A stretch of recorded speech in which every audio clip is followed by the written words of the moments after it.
Welcome to our channel. Today we how to configure SeaMonkey for web browsing, complete guide step by step clearly. Open SeaMonkey on your computer.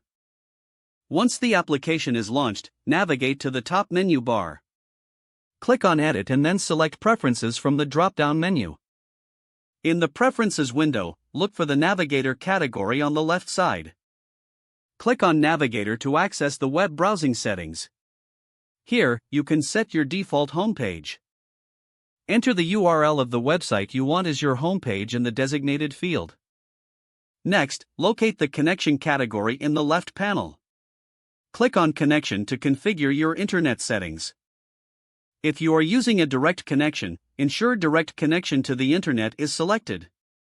For proxy settings, select the Manual Proxy Configuration option.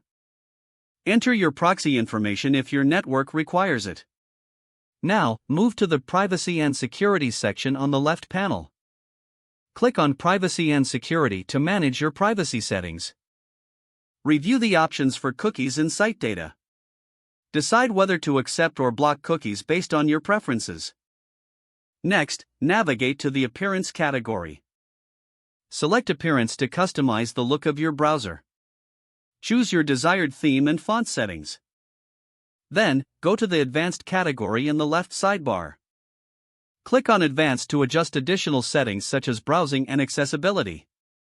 Check the options under the General tab to enable or disable JavaScript. Now, return to the main Preferences window.